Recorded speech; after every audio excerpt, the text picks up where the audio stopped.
ನಮಸ್ಕಾರ, ನನ್ನ ಹೆಸರು ವಿಜಯನ್ ಅಂತ. ನಾನು 3ನೇ ತರಗತಿಯಲ್ಲಿ ಓದುತ್ತಿದ್ದೇನೆ. ನನ್ನ ಶಾಲೆಯ ಹೆಸರು ಆನಂದ್ ಪಬ್ಲಿಕ್ ಶಾಲೆ. ನಾನು ಮಹಾತ್ಮ ಗಾಂಧೀಜಿ ಭಾರತ ಬಿಟ್ಟು ತೊಲಗಿ ಚಳುವಳಿಯನ್ನು ಹೇಳುತ್ತೇನೆ. ಕ್ವಿಟ್ ಇಂಡಿಯಾ ಚಳುವಳಿ ನಡೆದು 82 ವರ್ಷಗಳಾಗಿವೆ. ಭಾರತ ಬಿಟ್ಟು ತೊಲಗಿ ಚಳುವಳಿಯು ಮಹಾತ್ಮ ಗಾಂಧೀಜಿಯವರ ಮುಂದಾಳತ್ವದಲ್ಲಿ ನಡೆಯಿತು.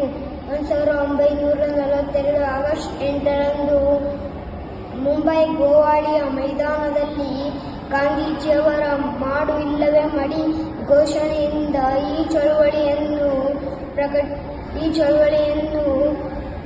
ನಡೆಸುವುದು ಎಂದು ಪ್ರಕಟಿಸಿದರು. ಗಾಂಧೀಜಿಯವರು ಈ ಚಳುವಳಿಯನ್ನು 50 ಮಂದಿ ಬೆಂಬಲಿಗರೊಂದಿಗೆ ಆರಂಭಿಸಿದರು. ಕೊನೆಗೆ ಬ್ರಿಟಿಷರು ಮಹಾತ್ಮ ಗಾಂಧೀಜಿಯವರ ಬಂಧಿಸಿ ಅಗಖಾನ ಅರಮನೆಯಲ್ಲಿ ಬಂಧಿಸಲಾಯಿತು. ಕೃಷಿಕರು ಹೆಚ್ಚಿನ ಸಂಖ್ಯೆಯಲ್ಲಿ ಪಾಲ್ಗೊಂಡಿದ್ದು ಮುಖ್ಯ ಅಂಶವಾಗಿತ್ತು. ಕೊನೆಗೆ ಬ್ರಿಟಿಷ್ ದಬ್ಬಾಳಿಕೆಯು ದೇಶದ ಜನರ ಕಣಕಣದಲ್ಲೂ ರಕ್ತ ಕುದಿಯುವಂತೆ ಮಾಡಿತ್ತು. ಕ್ವಿಟ್ ಇಂಡಿಯಾ ಚಳವಳಿ ನಡೆದು